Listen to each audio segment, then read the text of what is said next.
Hello, everybody. Welcome back to the Kennesaw State Owls Dynasty here on College Football 25. So, as promised in the last episode, episode 1 of this series, we're going to kind of go down the roster today, go through the recruiting board, and get a more formal introduction to this team. In episode 1, I kind of wanted to jump right into it, but today we'll kind of look over the roster and see what we're working with here this season. So, our first glance here, we only have 2 players at 80 overall. Donovan Westmoreland, a transfer from South Carolina, who we think is going to be a cornerstone player on this defense. He does have that impact development trait, which is new to this college football game this year. Going down the line, does have some physical abilities here. Quick jump, which is a gold tier ability. Kind of still need to get used to all these. Haven't really looked too much into these, but gives him a quick jump off the snap.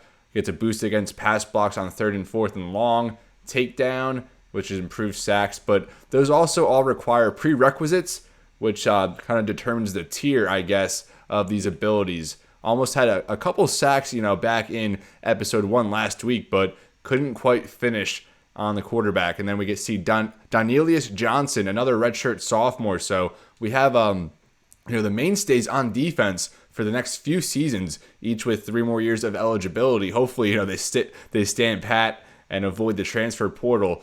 Like Westmoreland, Johnson also does have that impact development trait, and he also has some physical abilities: aftershock, wrap up, inside disruptor, hammer, and grip breaker. Johnson and Westmoreland, we're gonna lean on heavily on defense this season and for seasons to come. Gabriel Benyard was the star in week 1 in our 59-10 loss. So if you missed that episode, I would say I encourage you to check it out, but maybe you're better off just foregoing episode 1 of this series and, just looking to the future in future episodes. Benyard had over 160 yards from scrimmage with our only touchdown. At this point, we'll just go down position by position, and we had Davis Bryson rocking at quarterback most of the way, and we'll kind of look at his ratings a little more in depth. So for power, he's at 77 with 82 throw power. A pretty elusive quarterback. Accuracy, though, pretty low. Throw under pressure, only 58, which certainly does not bode well for the team this season. Deep accuracy at 73 with throw on the run. Short accuracy and medium accuracy, all there in the mid to high 70s. I think we'll just go at this view a little bit better. So comparing him to Braden Bohannon, who also had some pass attempts in week 1, very similar athletes. At 83 speed, Bohannon has the edge in acceleration, agility, and change of direction, but Bryce a little more awareness, even on throw power, better short and medium accuracy, but Bohannon throws a better long ball, better throw on the run, much better throw under pressure at 70 compared to Bryson's 58, which, is going to be a big thing this year, along with break sack, each at 75. Bryson runs play action a little bit better with the ball in his hand. So we're going to rock with Bryson a little bit more. I think last week he started 7 out of 24, which, you never want to do that, but a little bit better as a thrower, I think, with that short and medium accuracy, and we'll try and ride with him and see how far he can take us. A 63 overall at quarterback on these Heisman sliders. Certainly not an easy task, but we'll try and make it work. We talked about Gabriel Benyard, last year's leading receiver. Now going to see some time in the slot and at running back. Michael Benefield had a good game last week, a redshirt senior. And then there's Quay Ashley, DJ Scott, 2 underclassmen who we have high hopes for, each at 69 overall. Going over to receiver, Christian Moss, the transfer from Virginia Tech, had a couple catches in episode 1, an impact development trait, does have some physical abilities. We'll go down his ratings here. Route running at 76, with deep route running 78, release at 79, medium and short a little bit lower. Hands at 83 overall with 82 catching, 85 spec catch, 81 catch in traffic. Very good with the ball in his hands with an 89 elusiveness rating. Does have some physical abilities. Shifty, double dip, takeoff, layout, recoup. So hopefully Moss can, I don't expect us to have a receiver maybe even over 500 yards, but hopefully Moss can exceed that total. Blake Bohannon had a couple, I think 1 catch from his brother back in episode 1. Tykeem Wallace I really like. I thought it was a freshman or a sophomore. Turns out he's a redshirt junior, but I really like his playmaking ability. Go over to elusiveness at 90 with 90 agility, change of direction, 87 jump, 85 juke. And he has speed to burn as well. I think a 94 speed, as we do see here. 94 speed, 92 acceleration, 90 agility, 90 change of direction. Connor Finer, a redshirt junior. And then we have Bryce Dobson here, a redshirt freshman. We'll probably see him down the line a little bit. Another guy like Wallace with really good speed. And then we pretty much went through and redshirted every single player on the roster who didn't already have a redshirt. So just keep that in mind. We're going to try and restore eligibility for these guys, give them another year extra to progress. At tight end, we have Carson Kent, who's a redshirt sophomore, and I think he started all year last year as a freshman. So already some good experience from Carson Kent. Although back in week 1, he did have a few drop balls. A senior there, Preston Daniels behind him, but Rowan Darnell will be the tight end 2 more than likely next season behind Carson Kent. The offensive line, we kind of move things around on the depth chart, so how they're lined up here isn't exactly how they're lined up on the depth chart. I think we do have Pennington starting at either left tackle or right tackle. Dodge Soser here, 2 juniors here at left tackle. I believe we both have them in starting roles right now. Nate Wright at 75 overall left guard. Then Ethan Newman here as well, a 71 overall redshirt freshman. So decent underclassmen here on the offensive line. Brian Hebeck, a center at 70 overall. Zacchaeus Williams, Kalari Gordon, a true freshman here. Actually, we don't have a redshirt on him. I think we might have Gordon in his starting role. That's why he's not redshirted. And then Jacob Kettles here, a redshirt senior. So Christopher Kane here, a true sophomore. We have a redshirt on. So we have a few pieces on the offensive line that hopefully they can progress nicely down the line because as we saw in episode 1, it was rough goings up front trying to, protect the pass. Donovan Westmoreland leads our defense at 80 overall. Tylon Dunlap, actually someone we have in a sub-package role, so we kick him inside in our nickel packages and our 4-2-5 sets, which we primarily run. So we'll see Dunlap on the inside at times. Good power moves, and a good run stopper as well. At right end, we're going to split time between Jordan Miles and Jamar Rux at 75 and 74 overall respectively, and not much depth at just 55 overall, 51 overall, and then over here we have a 58 and a 52. At D tackle, Adam Watkins leads the way, a redshirt junior, led Kennesaw State with 3 sacks last year, so we're going to try and get the pass rush going a little bit more this season, and Watkins did have a good opening game. Tamarius Walker behind him, another junior, but we have Jaden Grimes here, a true freshman, who's getting a red shirt. The linebacking core, nothing special, so we are running a 4-2-5, so Donelius Johnson will get the bulk of the reps, along here with Baron Hobson, who had some plays back in week 1. We'll look at his player card a little bit. Normal development, but he does have some physical abilities. House call, knockout, bouncer, hammer, wrap up. And then for ratings, more of a pass coverage guy, but has high IQ, high power, and good run stopping and quickness as well. In the secondary, Jericho Washington projects to be a shutdown corner for us. Got a red shirt last year. Played in 4. A lot of players on this Kennesaw State team last year played in 4 games, but they were able to preserve that red shirt, a new thing here in college football. I was going to say college football 25, but just college football as a whole. You play in 4 games and you're still eligible for a red shirt. In his first start, he had 2 interceptions. Comes in at a 78 overall redshirt freshman. Tyler Hollum, 75 overall. Hopefully going to have him for another season after this year. And then a lot of inexperience after them. We have Nick Sawyer, an underclassman, redshirt sophomore, but then 3 true freshmen here in Devin Ross, Terrence Curtis, and Javon Rogers. Hopefully these 3 can progress nicely down the line and kind of, be our corners of the future along here with Jericho Washington. So our corners actually have pretty good youth and depth. Hopefully they develop nicely here as we go along. Sidney Porter, our starter at free safety. Or actually, I think we put him at strong safety. And we have Jam Warren here at free safety. And then Isaac Paul on the depth chart as our third safety in this 4-2-5 scheme. A 71 overall redshirt freshman. Sidney Porter, will check out his player card here. Only normal development. Has a few physical traits here, though, with aftershock, wrap-up, hammer, blow-up, house call. And hopefully we can muster up some turnovers here this season.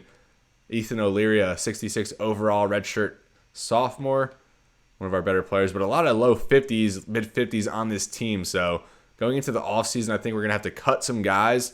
And I think we're going to be very active in the recruiting front as well. Speaking of recruiting, we'll get our first look at the board in this series. So Devin Stanzi debuts. I don't even want to say this is in order. We kind of just went position by position down the board. And we really don't have a clear strategy. We have some spots on the roster that we do need to fill, but with that being said, the state of our roster, we kind of can just go, free for all, especially with 35 scholarships at our disposal. We can just, make a run at as many players as we really want to, but I'm not going to overdo it. Whoever followed my Marquette Dynasty on NCAA 14 knows, I'm not going to just bring in a heap of players. I'm going to stick to a certain amount of spots on the roster. Probably will never, have close to what they allow you to have in this game now. So with that being said, Devon Stanzi looks to be a quarterback, and the athletes in this game are super weird. I feel like they're just kind of one position designations. They're called athletes, but with Stanzi here, for example,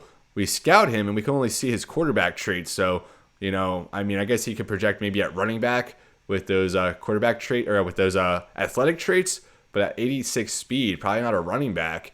And like I said, these athletes in the game this year really don't provide much flexibility, much versatility as you would see in NCAA 14. So, Devon Stanzi, probably a quarterback. I don't really know what other position he would play at this point, just because all we see are his passing traits. So with that being said, we did scout him fully, and he comes in as a gem. 85 throw power, 86 speed, 79 medium accuracy, 77 short, with 83 break sack, 79 throw on run, 72 throw under pressure, and good ball carrier vision. So we need a quarterback. He could even maybe start next year, just based on what we're working with at this current point. So Stanzi, hopefully we could beat out Northern Illinois and bring in our quarterback of the future.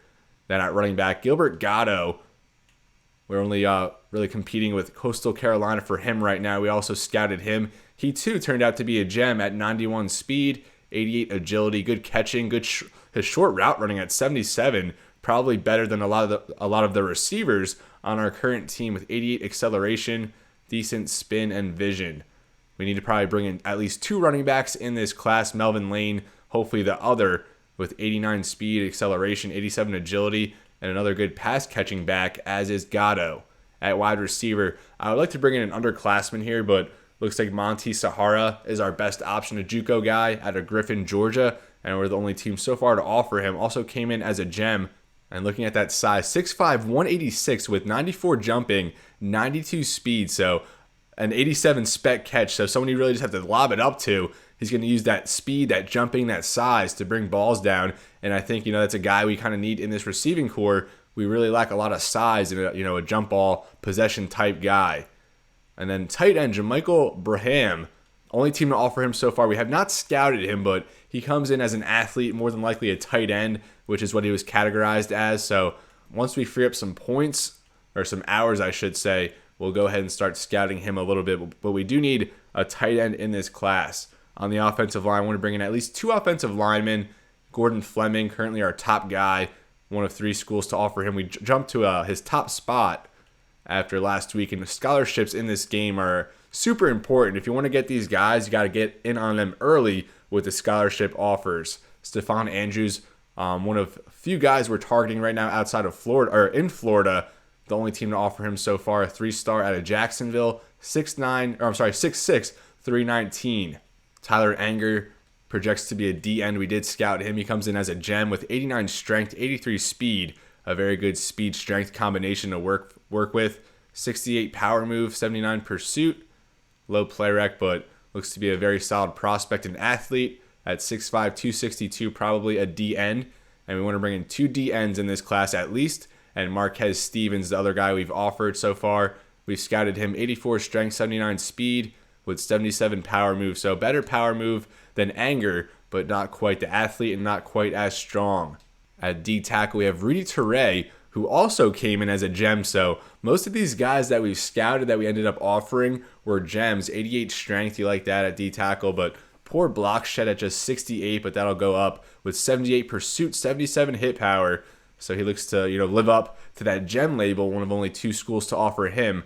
Hopefully we can get these guys were up ahead on a lot of these guys so far out of the gate. Hopefully we can keep pace and win these recruitments for these players. And at linebacker, we want to bring in at least a couple linebackers, and it starts with Philip Hart, trying to compete with UAB for him.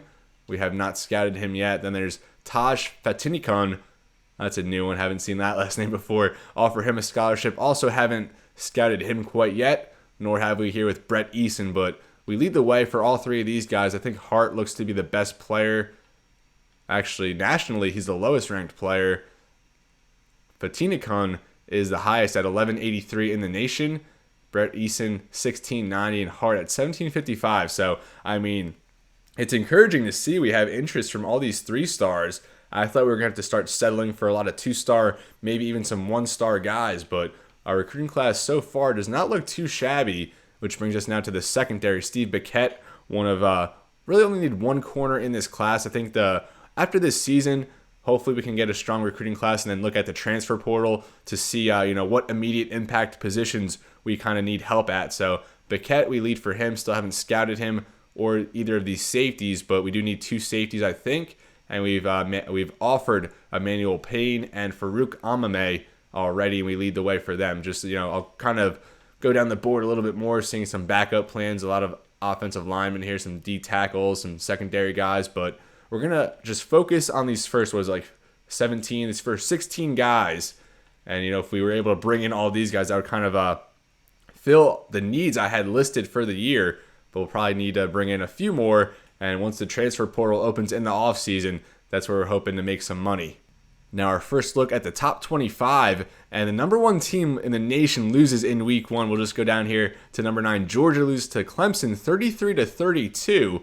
So an instant classic in week 1 as number 1 Georgia falls, and now Ohio State is up to number 1.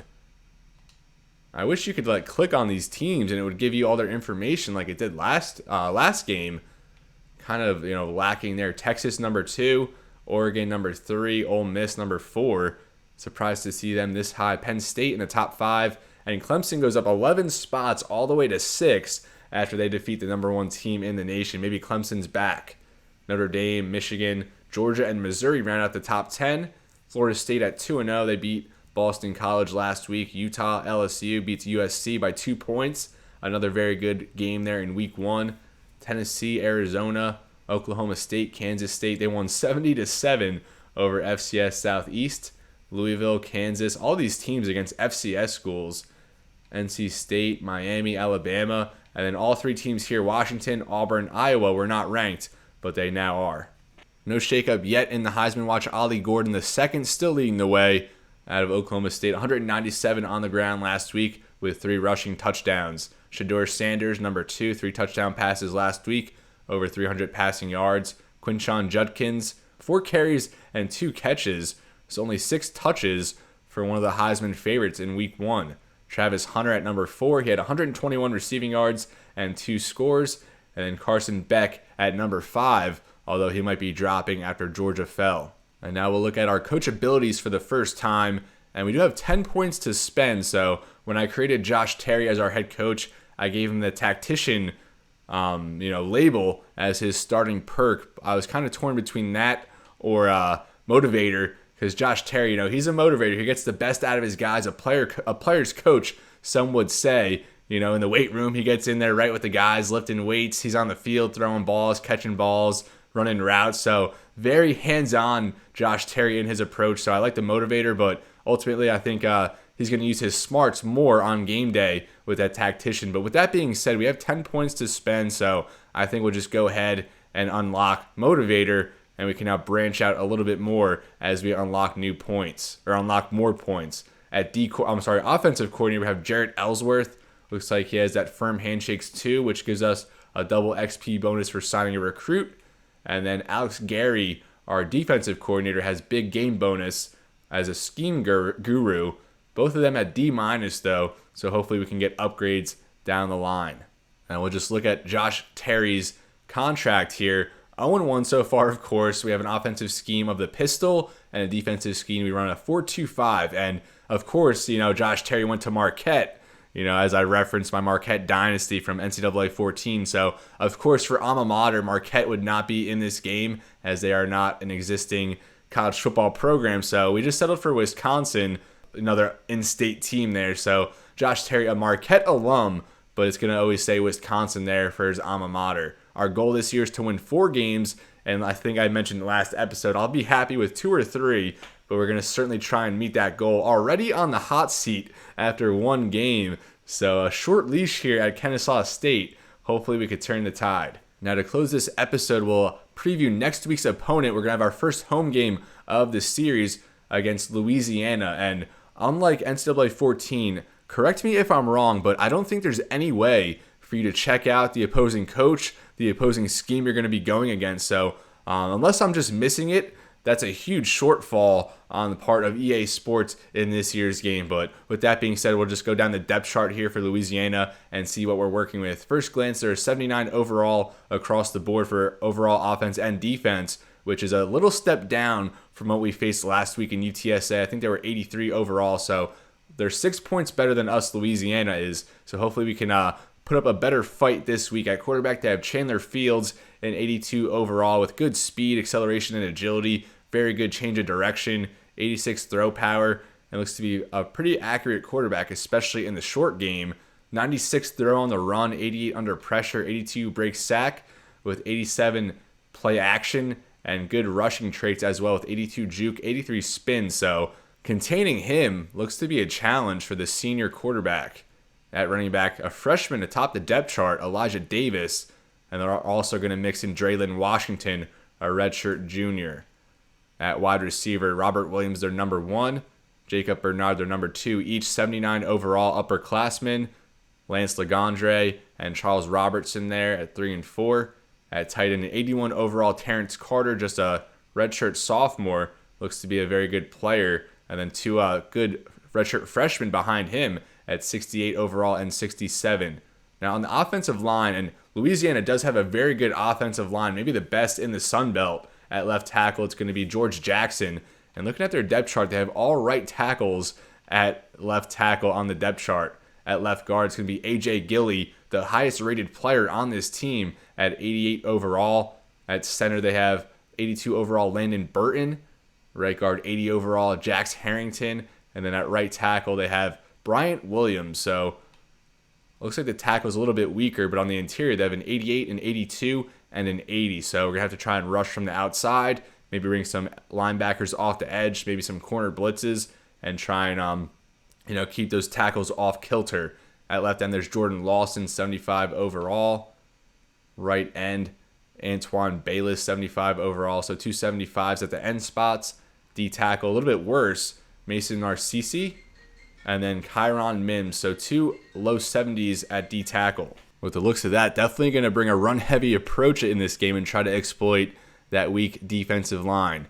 Kyleb Edwards at left outside linebacker, 78 overall. Middle linebacker Casey Osai, one of the highest rated players on this team, the true senior out of Conroe, Texas, 81 overall. Right outside linebacker Trey Fight, 75 overall. And then at corners, a very good one here in Keon Martin, the redshirt senior out of Fort Lauderdale, 86 overall. Very good speed, acceleration, agility. So dynamic athlete, 84 man, 74 zone. So looks like they'll run a little bit more man. But then going here to Caleb Anderson, he's a better zone guy than he is man. But then going to their slot corner here, Lorenzel DeBose, he has 82 man and 65 zone. So 2 or 3 of these guys have very good man. And Jeremiah Moses down here as well, very good man. So I'd expect more man coverage in this game. Hopefully we can get some separation. But a very good corner unit here compared to what we're working with. Tyrone Lewis Jr. at free safety, 75 overall. Courtline Flowers, 73 overall. So the defense a little bit weaker than the offense, especially at the end spots. D tackle, not that great up front. The linebacker's a little more solid, a stud corner, but then at safety, a little bit of a drop off. So I think we're going to have to, attack the D line in this game. Maybe try to take advantage of some breakdowns in man coverage, but otherwise, I think their offense is going to have a very solid day against us, especially with that very good offensive line. 77 overall at kicker, 63 punter. Third down back is going to be Draylon Washington, and he's going to be the power back as well. So they had Elijah Davis as a top back on the depth chart, but for third down back and power back, they have Washington ahead. So it'll be interesting to see how they mix those guys in. Legendre looks to be the slot receiver, even though I think he was 4th on the depth chart. Could be wrong there. They have a linebacker here, Kyleb Edwards, at left end in rushing situations. And then Jordan Lawson will go over to right end in those spots. At D tackle, they have Antoine Bayless kicking inside, 6'2", 270.